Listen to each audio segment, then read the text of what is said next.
मैं डॉक्टर भामा अग्रवाल आपके अपने यूट्यूब चैनल पर आपका स्वागत करती हूँ, अभिनंदन करती हूँ। प्यारे बच्चों, आज हम नई कविता के जाने माने सुप्रसिद्ध कवि श्री कुंवर नारायण जी द्वारा रचित कविता एक जले हुए मकान के सामने का अध्ययन करते हैं। यह कविता उनकी मानव जीवन के संघर्ष और मानव के जीवन में वर्तमान स्थितियों के कारण उत्पन्न मन की पीड़ा को उकेरा गया है।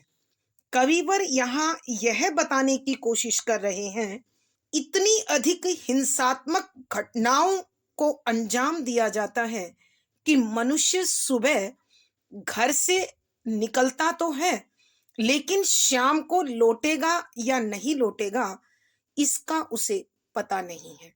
उसका मन प्रतिपल एक भय से, एक आशंका से घिरा रहता है। वह अपने समाज में हर दिन होती लूटपाट, आगजनी, डकैती, मारकाट की घटनाओं को पढ़कर, सुनकर डरा सहमा सा जीवन जीता है। हम अपने चारों ओर देखते हैं कि जब कोई घटना घटने वाली होती है तो उस घटना से पहले कोई उस घटना पर ध्यान नहीं देता। जब दुर्घटना घट जाती है तो अनेक लोग तमाशा देखने के लिए अथवा संवेदना दर्शाने के लिए, सहानुभूति दिखाने के लिए आगे आ जाते हैं। यहाँ कवि इस कविता में ऐसी ही एक घटना का उल्लेख कर रहे हैं, जिसमें मकान के मालिक व उसमें रहने वाले लोगों का कत्ल कर दिया जाता है और मकान को जला दिया जाता है। जब यह दुर्घटना घट जाती है तो उस मकान पर अनेक लोग सहानुभूति दर्शाने के लिए, संवेदना दिखाने के लिए पहुंचते हैं।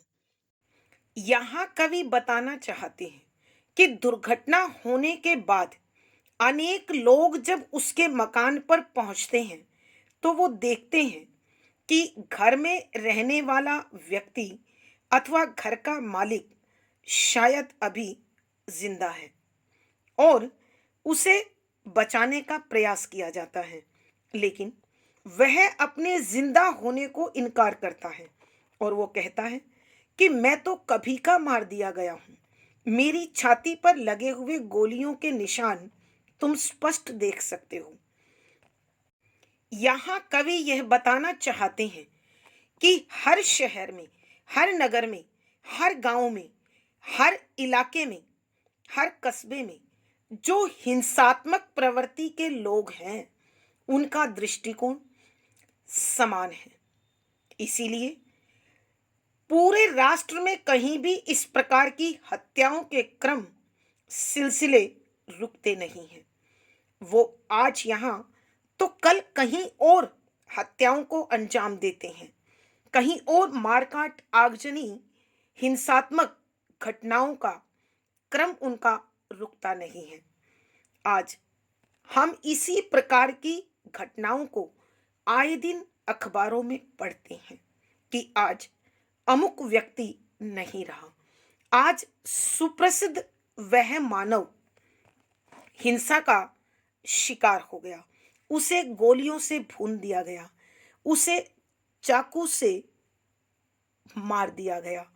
आदि आदि घटनाएं मानव के मन को डराए रखती हैं, भयभीत रखती हैं और फिर ऐसे लोगों के लिए शोक सभाओं का आयोजन होता है।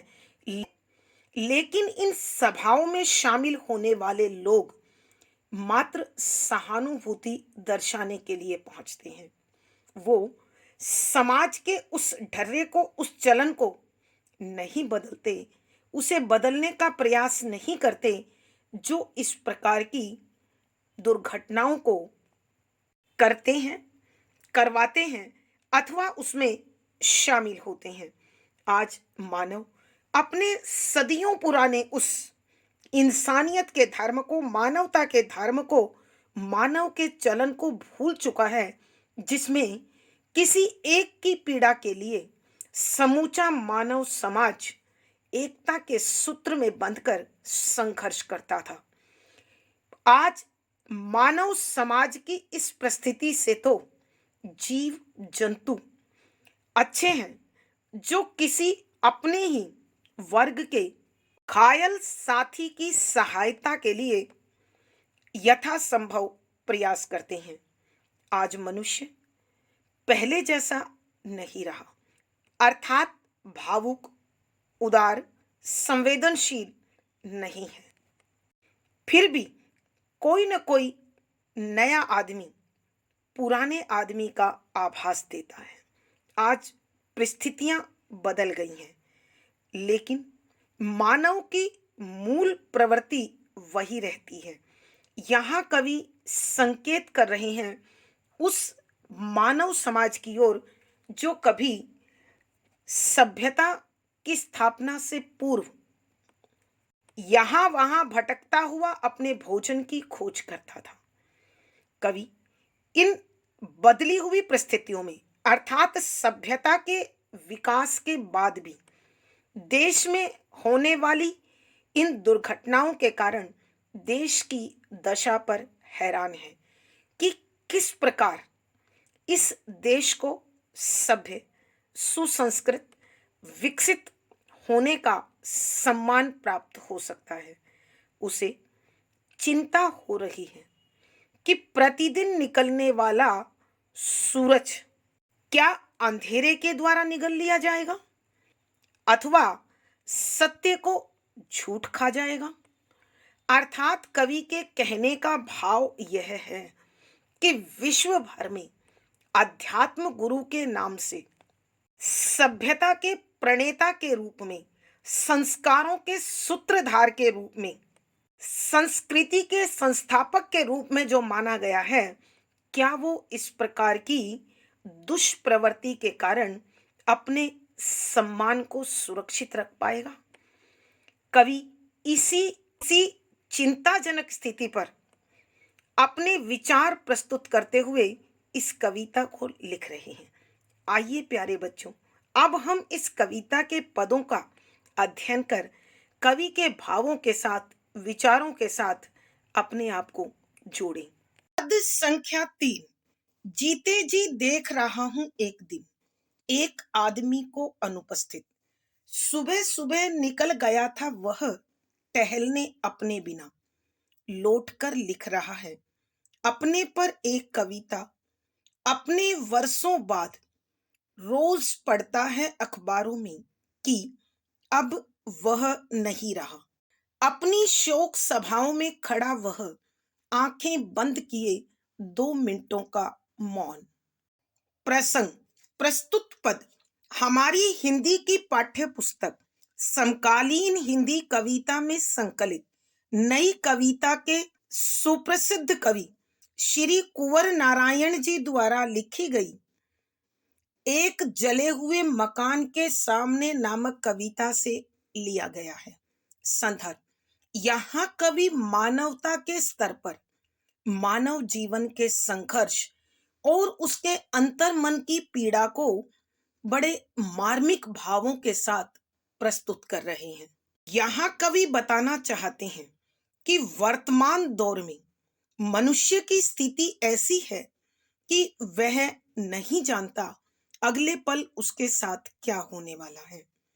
इस भय और आतंक के माहौल में डरा सहमा मानव प्रतिपल किस प्रकार अंतर्द्वंद से घिरा हुआ है, कवि उसी को स्वर देते हुए लिखते हैं कि व्याख्या, शब्दों के अर्थ आवश्यकता के अनुसार। जीते जी देख रहा हूं एक दिन एक आदमी को अनुपस्थित।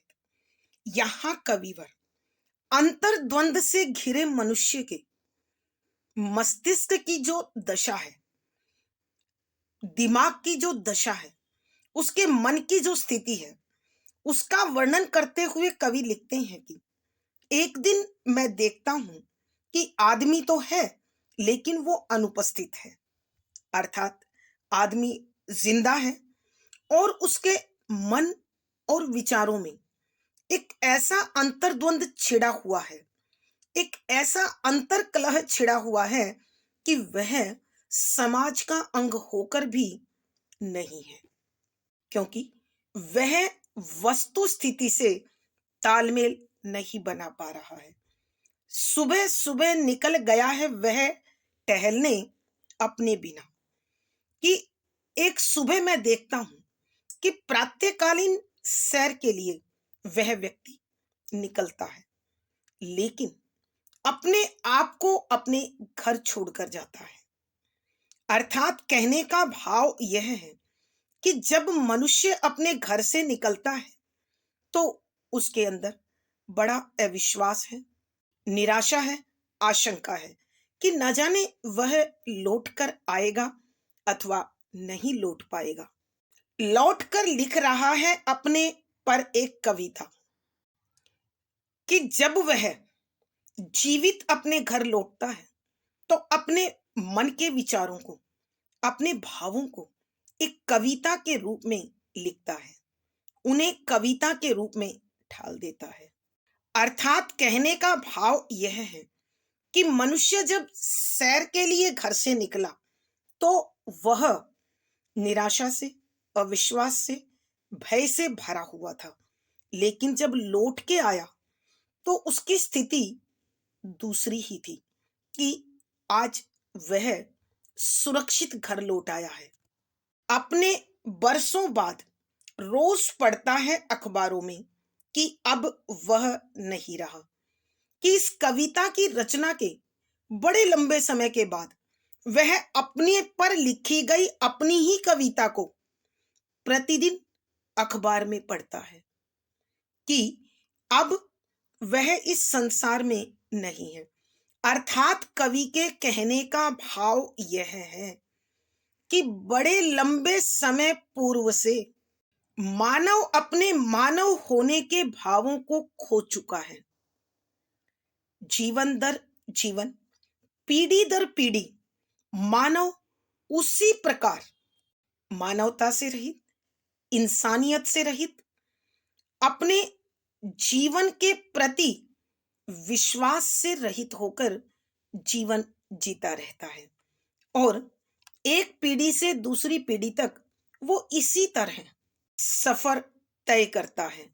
अपनी शोक सभाओं में खड़ा वह आंखें बंद किए 2 मिनटों का मौन, कि यह वह मानव है जो एक मानव की मृत्यु पर अपनी ही शोक सभा में शामिल होता है और अपनी ही मृत्यु पर 2 मिनट का मौन आंख बंद करके करता है।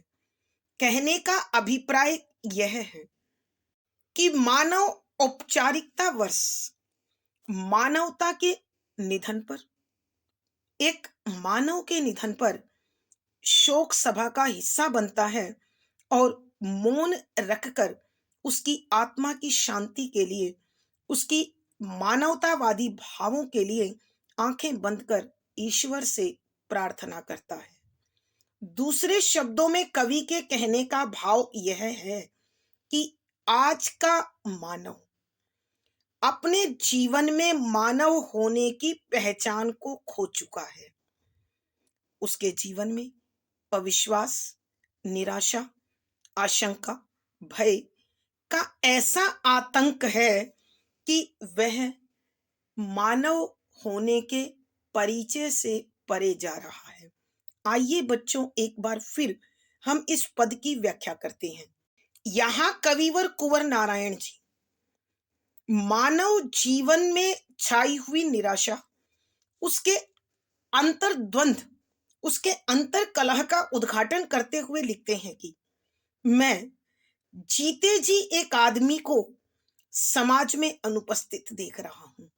अर्थात उसके मन में जो भावों और विचारों का अंधड़ चल रहा है, उसके चलते वह अपने आसपास की वस्तु स्थिति से अपरिचित है, उससे उसका कोई सरोकार नहीं है। सुबह सुबह निकल गया वह टहलने अपने बिना, कि वह अपने आप को घर छोड़कर, मानव के विश्वास को घर छोड़कर अविश्वास से, निराशा से, आशंका से भरकर प्रातःकालीन सैर के लिए निकल गया। अर्थात कवि के कहने का भाव यह है कि आज के दौर का मानव अपनी दिनचर्या का निर्वाह करता है, लेकिन वह उस निर्वाह के बाद अपने घर लौटेगा या नहीं लौटेगा, इसके प्रति वो आश्वस्त नहीं होता है। लौटकर लिख रहा है अपने पर एक कविता कि जब वह मानव अपने घर लौटकर आता है तो अपने भावों को, अपने विचारों को एक कविता के रूप में ढाल देता है, ताकि वह शाश्वत बनकर युग युगांतर तक चलती रहे। अपने वर्षों बाद रोज पढ़ता है अखबारों में कि अब वह नहीं रहा, कि अपने पर लिखी उस कविता को वह स्वयं बड़े लंबे समय के बाद अखबारों में रोज रोज पढ़ता है कि अब वो पुराना आदमी, पुराना मनुष्य नहीं रहा, जो मानवता के भावों से भरा था, जो मानव के विश्वास से भरा था, जो मानव होने का अर्थ जानता था। वह लंबे समय से अपने मानव होने के परिचय को खो चुका है। आज वही मानव अपने परिचय के खोने पर अपनी ही शोक सभाओं में खड़ा होकर आंखें बंद कर 2 मिनट का मौन उसके मानव होने के लिए ईश्वर से प्रार्थना करते हुए करता है। अर्थात कवि के कहने का भाव यह है कि बड़े लंबे समय से समाज में घटने वाली ये हिंसात्मक घटनाएं, ये आगजनी, ये लूटपाट, ये मारकाट, ये उपद्रव, ये दंगे वर्तमान दौर के मानव के हृदय को प्रतिपल आतंकित रखते हैं, आशंकित रखते हैं, डराए रखते हैं। ऐसे में मानव मानव पर भरोसा नहीं कर पाता है। इसीलिए मानव जीवन का अस्तित्व, मानव जीवन की पहचान अपनी पहचान खो चुकी है। भावार्थ, कवि के कहने का भाव यह है कि वर्तमान दौर के मानव के जीवन में इतनी अधिक विसंगतियां, इतनी अधिक विडंबना, ऐसी त्रासदी है कि वह धीरे धीरे मानव के स्तर से गिरता जा रहा है और उसमें एक अविश्वास घर कर रहा है। सरल, सहज, भाव अनुकूल भाषा है, करुण रस, प्रसाद गुण है, व्यंजना शब्द शक्ति है, मुक्तक छंद है, गे शैली है। यहाँ अनुप्रास, पुनरुक्ति प्रकाश, विरोधाभास आदि अलंकारों का सुंदर सटीक प्रयोग हुआ है। पद संख्या 4, भूल गया है रास्ता। किसी ऐसे शहर में जो सैकड़ों साल पहले था, दरअसल कहीं नहीं है वह, फिर भी लगता है कि हर जगह वही है। नया सा लगता है कोई बहुत पुराना आदमी। प्रसंग पूर्ववत संदर्भ, यहाँ कविवर मानवता के स्तर पर मानव जीवन के संघर्ष को और मानव मन की पीड़ा को अपने हृदय पर महसूस करते हुए उसे उकेरता है, अंकित करता है। यहाँ कविवर यह बताने की कोशिश कर रहे हैं कि वर्तमान समय में मानव होकर भी नहीं है, उसके संघर्ष को, उसकी पीड़ा को मानवीय संवाद देते हुए कविवर लिखते हैं कि व्याख्या, शब्दों के अर्थ आवश्यकता के अनुसार भूल गया है रास्ता। किसी ऐसे शहर में जो सैकड़ों साल पहले था। यहाँ कविवर कुंवर नारायण जी मानव के जीने के ढंग को, मानव के मानव होने के परिचय को आज मानव भूल चुका है। कवि उसी पीड़ा को यहाँ स्वर देते हुए लिखते हैं कि आज का मानव अपने जीवन का वह पुराना तरीका भूल चुका है जो सदियों से चला आ रहा था। अर्थात मानव अपने हृदय के विश्वास को, मानव का मानव पर होने वाला भरोसा धीरे धीरे करके क्षीण होता जा रहा है, कमजोर होता जा रहा है। आज प्रत्येक मानव भय के साए में जी रहा है। वह चाहे किसी भी शहर में हो, किसी भी नगर में हो, किसी भी मोहल्ले में हो, किसी भी गली में हो, वह एक ही जैसा डरा सहमा जीवन जीता है। क्योंकि दरअसल कहीं नहीं है वह, फिर भी लगता है कि हर जगह वही है। दरअसल वास्तव में यहाँ कवि लिखते हैं कि वास्तव में आज के समय में वो पुराना जीने का ढंग जीने वाला आदमी कहीं ढूंढने पर भी नहीं मिलता है। लेकिन फिर भी मानव शरीर की आकृति वाला वह मानव समाज में हर जगह देखा जा सकता है। यहाँ कवि के कहने का भाव यह है, एक सच्चा और शाश्वत पहचान वाला मानव आज ढूंढने पर भी कहीं प्राप्त नहीं होता है।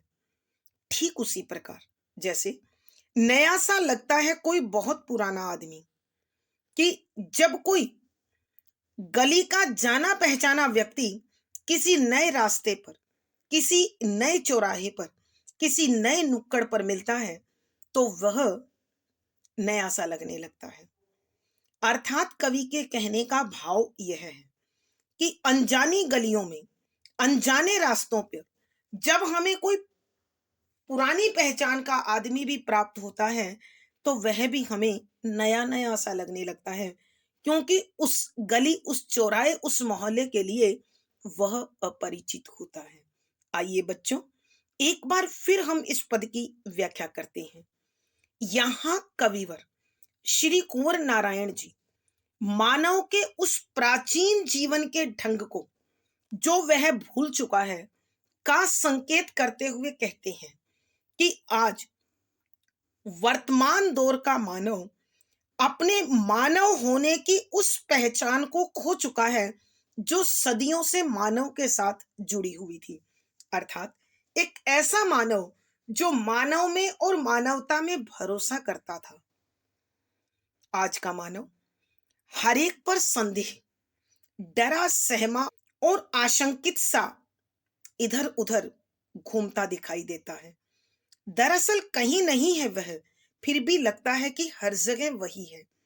कि वास्तव में वो प्राचीन जीवन मूल्यों वाला व्यक्ति, वो प्राचीन आदर्श वाला व्यक्ति, वो प्राचीन पहचान वाला व्यक्ति कहीं ढूंढने पर भी नहीं मिलता है।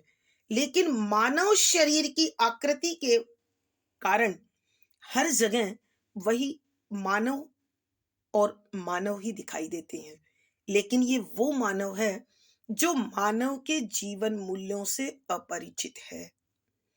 नया सा लगता है कोई बहुत पुराना आदमी, कि जिस प्रकार बहुत लंबे समय के बाद कोई पुराना मिलने वाला आदमी भी नया नया सा महसूस होता है, उसी प्रकार हर गली, हर मोहल्ले, हर चौराहे पर इस प्रकार उस मोहल्ले के लिए अनजान आदमी मिलने पर वो नई पहचान के साथ महसूस होता है, प्रतीत होता है,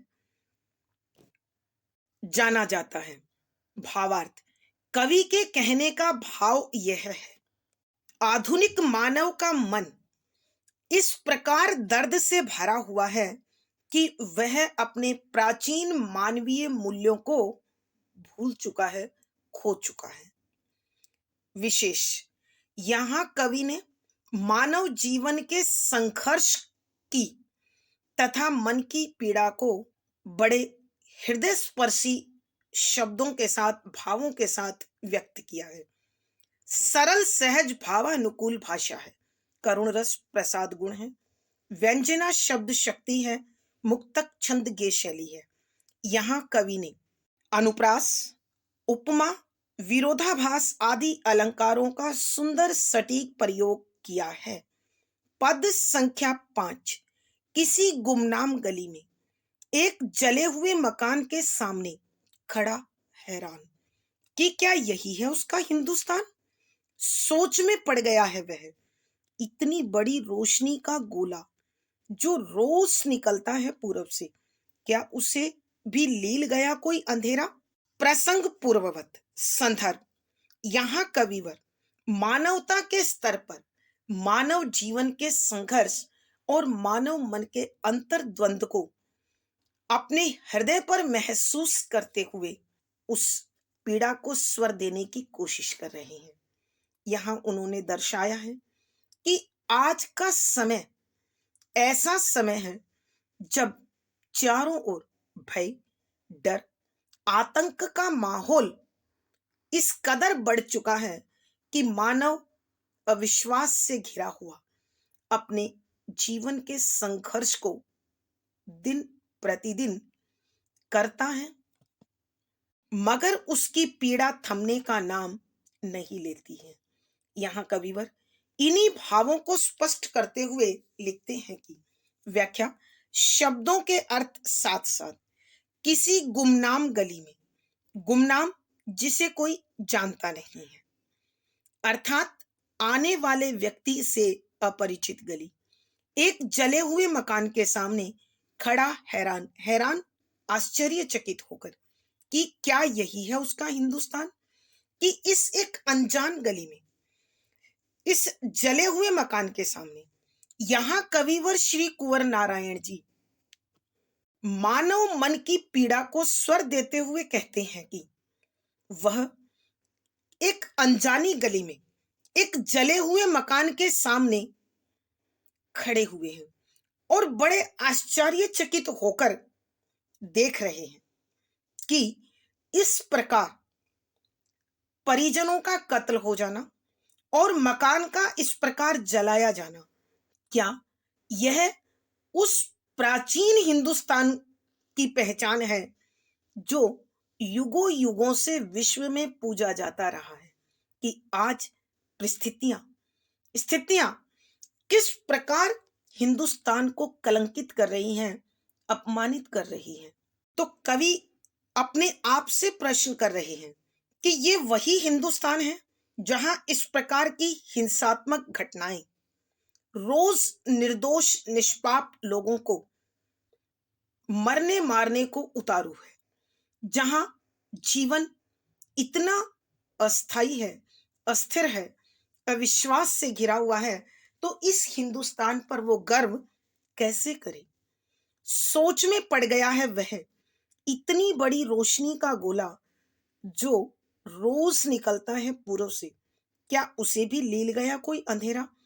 और इस स्थिति को देखकर कवि चिंतित है, परेशान है कि जो प्रकाश का गोला जिसका नाम सूर्य है वह प्रतिदिन पूर्व से निकलता है, क्या उसे अंधेरा निगल सकता है। अर्थात कवि के कहने का भाव यह है कि उसका हिंदुस्तान जो विश्व में सभ्यता और संस्कृति की श्रेष्ठता के कारण, जो अपनी गुरुता के कारण, जो अपने यशगान के कारण संपूर्ण विश्व में पूजा जाता रहा है, संपूर्ण विश्व में जिसका सम्मान है, क्या उसे इस प्रकार की दुर्घटनाएं, दुष्वृत्तियां समाप्त कर सकती है, उसके सम्मान को, उसके गर्व को, उसके यश को अपमानित कर सकती हैं अथवा उसे समाप्त कर सकती है।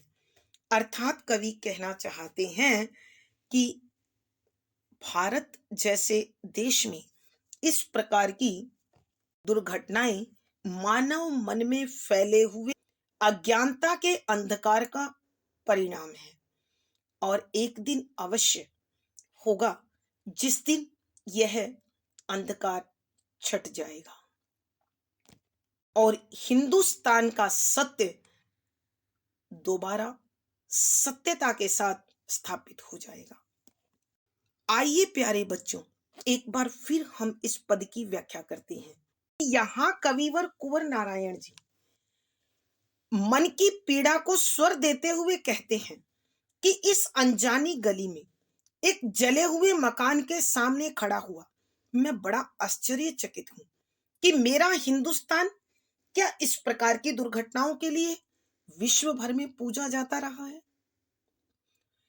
और यदि दुष्प्रवृत्तियां ऐसी दुष्वृत्तियां ऐसी दुर्घटनाएं नहीं थमी, तो क्या भारत का वो सम्मान सुरक्षित रह सकेगा जो संपूर्ण विश्व में इसे विश्व का शिरोमणि सिद्ध करता है।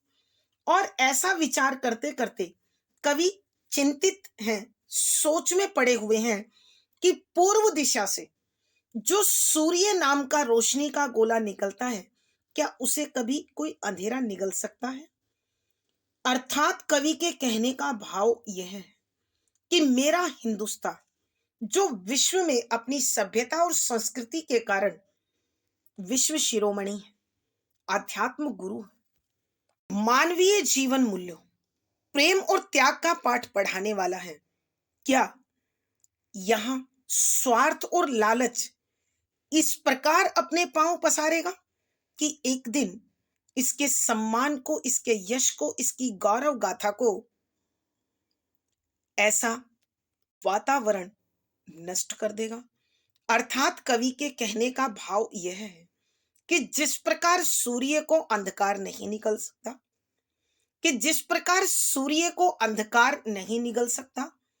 सत्य को झूठ नहीं खा सकती, उसी प्रकार भारत को भी इस प्रकार की दुर्घटनाएं नष्ट नहीं कर पाएगी। अवश्य एक दिन अज्ञानता के अंधकार से घिरा यह दुष्प्रवृत्तियों की ओर बढ़ता हुआ मानव जागेगा और यहां से ऐसी दुर्घटनाओं का अंत होगा। भावार्थ, कवि के कहने का भाव यह है कि वर्तमान दौर का मानव प्रतिपल होने वाली दुर्घटनाओं के कारण डरा सहमा आतंकित है। विशेष यहां कवि ने मानव जीवन के संघर्ष और उसके मन की पीड़ा को स्वर दिया है। सरल सहज भाव के अनुकूल भाषा है, करुण रस प्रसाद गुण है, व्यंजना शब्द शक्ति है, मुक्तक छंद गे शैली है। यहाँ प्रश्न, अनुप्रास आदि अलंकारों का सुंदर सटीक प्रयोग हुआ है। आज की कक्षा में प्यारे बच्चों इतना ही। अगली वीडियो में फिर मुलाकात होगी। पिछली वीडियो का लिंक आपको डिस्क्रिप्शन बॉक्स में मिल जाएगा। आशा है आपको कविता समझ में भी आई होगी और आपका मन चिंतनशील बन गया होगा। अपने भाव व विचार कमेंट बॉक्स में लिखें। वीडियो को लाइक करें, शेयर करें और चैनल को सब्सक्राइब करें। आपका दिन और जीवन मंगलमय हो, इसी शुभकामना के साथ आभार, धन्यवाद।